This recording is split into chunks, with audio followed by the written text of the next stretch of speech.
Bonjour à toutes et à tous et bienvenue dans ce nouveau tutoriel Affinity Photo dans lequel aujourd'hui je vous invite à découvrir comment créer un petit mood board, une petite planche d'inspiration ou photo composition dans laquelle vous allez pouvoir venir créer votre espace et ajouter facilement vos photos. Ce tutoriel est très simple et il vous permettra de découvrir quelques petites fonctionnalités du logiciel qui sont souvent oubliées, comme la possibilité de modifier des paramètres à l'aide d'éléments mathématiques et d'addition ou soustraction. Vous reverrez également comment déplacer des éléments dans des calques et créer des formes. Ce tutoriel, si jamais vous avez des questions au cours de son visionnage, vous pouvez me les poser via la section commentaires qui est en dessous. N'hésitez pas, je réponds en général assez rapidement et ça permet de faire vivre la chaîne. Si jamais vous avez des besoins en tutoriel, vous pouvez également me les demander. Il vous suffit de me poser la question ou bien de m'envoyer un petit mail.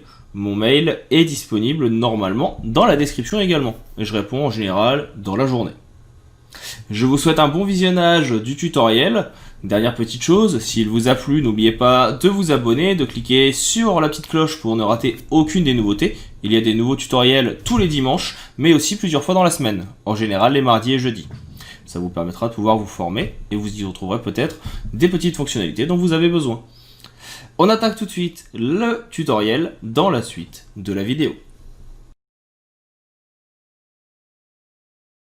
Attaquons donc la création de notre petit mood board dans Affinity Photo.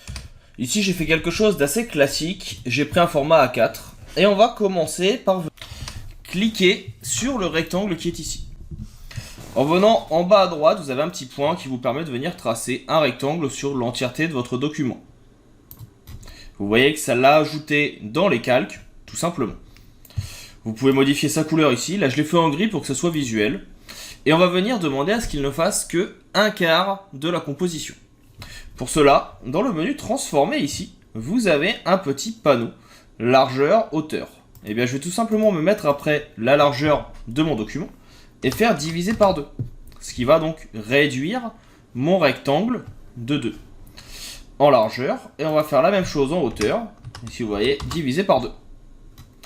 Je vais l'appeler HG pour haut gauche. Et je vais prendre mon outil flèche qui est ici, déplacé. Et en appuyant sur Alt, je vais venir en mettre un autre de l'autre côté. Qui sera H, comme vous vous en doutez, D. Alors là je vais bien le placer, ça sera mieux. Voilà. Là, forcément, je l'ai mal placé. Je vais sélectionner les deux pour gagner du temps. Et on va utiliser tout simplement les outils qui sont ici, qui permettent de le placer au mieux. Pour gagner du temps également, je resélectionne les deux.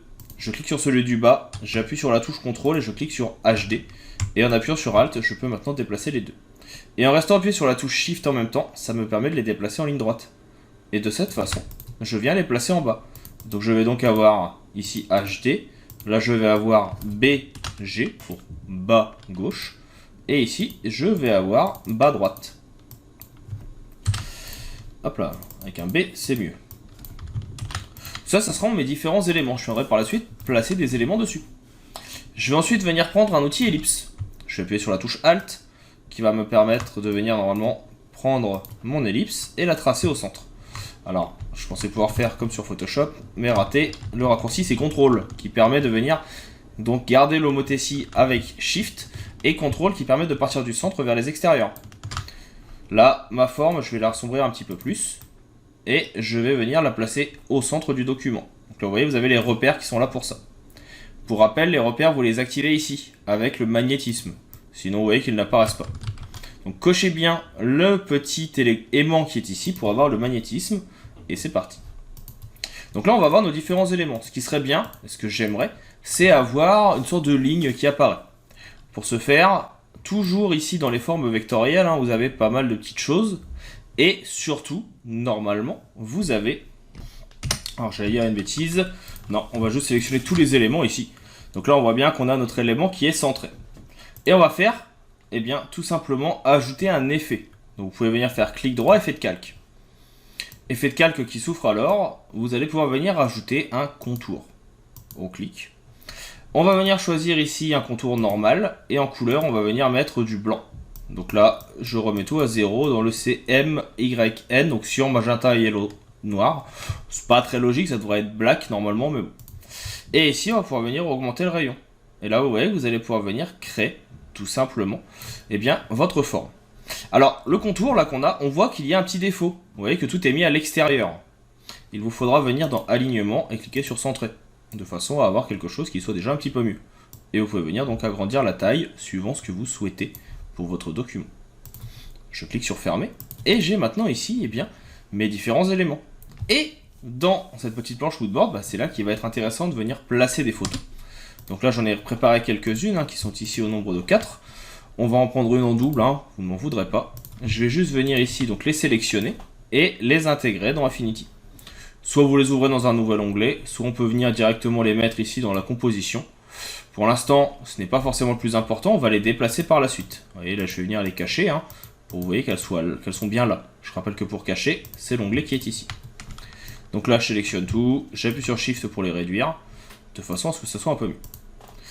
Et en fait, l'idée, c'est que maintenant, si vous prenez une de ces images, donc par exemple, on va prendre celle-ci. Je veux qu'elle soit au centre. Je l'agrandis. Et l'idée, je voudrais, c'est qu'elle soit dans le cercle. Et bien, en la faisant glisser tout simplement ici dans le cercle, vous voyez qu'elle apparaît dedans et que le contour reste en place. Vous pouvez déplacer l'image, elle ne bougera pas. Ou en tout cas, le cercle ne bougera pas, le template est validé. On peut faire la même chose avec celle-ci. Je vais la mettre dans le coin en bas à droite. Et maintenant, elle est en place. On va venir vouloir faire celle-ci. Alors, je vais faire un CTRL-J pour la dupliquer. On va la mettre une fois dans le coin en haut à gauche, une fois dans le coin en bas à droite. Et maintenant, je les déplace tout simplement où j'en ai besoin. Ici, en bas à droite, je viens recliquer sur ma photo directement. Et je peux la mettre en place. Vous voyez que c'est très rapide et ça permet vraiment d'avoir notre petit moodboard qui se fait tout simplement.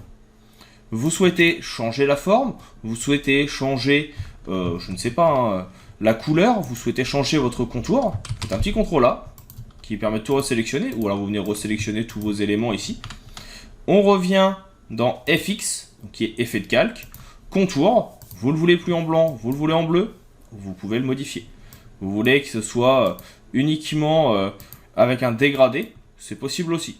Bref, tout est possible maintenant pour paramétrer votre élément. Vous pouvez changer les photos à tout moment et vous voyez que c'est relativement simple. Vous pouvez même, si vous le souhaitez, en ajouter d'autres. Vous voulez avoir une autre ellipse, vous pouvez venir très bien rétrécir celle-là. J'appuie toujours sur CTRL et SHIFT qui permettent de rétrécir. Je peux très bien venir la centrer. Donc là, je vais profiter du magnétisme. Le magnétisme, il me dit que je suis centré entre ces deux photos. On le voit au repère, j'ai un petit repère vert qui apparaît. Et je peux très bien venir, en appuyant sur la touche Alt, hop, dupliquer. Ici, on vérifie, on est bien centré, et j'ai modifié encore mon moodboard. Là, vous voulez plus de personnages, on descend, le personnage apparaît en plus.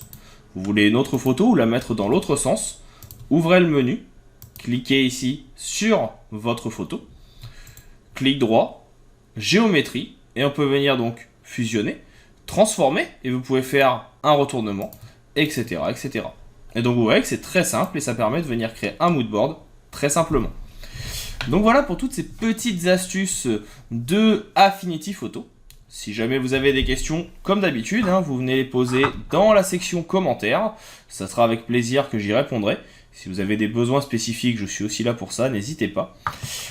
Si vous avez aimé le tutoriel, n'oubliez pas de vous abonner, de partager la vidéo, de mettre un petit like, vous connaissez la chanson. C'est ce qui permet de faire vivre la chaîne. Et forcément, c'est mieux pour elle. On en a maintenant terminé, je vous dis à bientôt pour d'autres tutoriels Affinity Photo et d'autres tutoriels liés à la retouche photo. Et je vous souhaite une bonne continuation. Hop hop, ne partez pas si vite. Vous avez aimé la vidéo, l'astuce que vous avez vue vous a plu et vous a permis de vous améliorer dans le logiciel que vous suivez, Photoshop, Illustrator, InDesign, Affinity Photo ou que sais-je encore.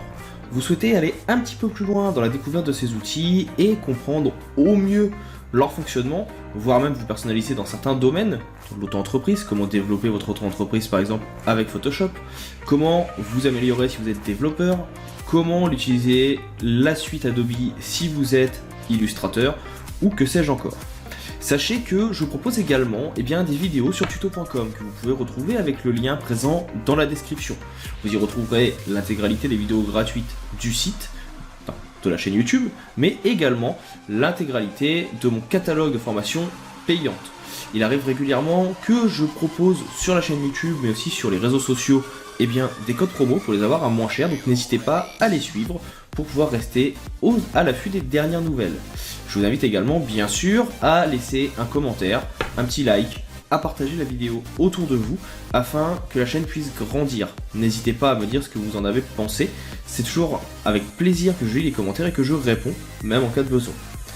Je vous dis maintenant à bientôt pour d'autres tutoriels, pour d'autres ressources, pour d'autres outils liés au monde du graphisme ou du marketing. Je vous souhaite une bonne continuation et je vous dis à bientôt.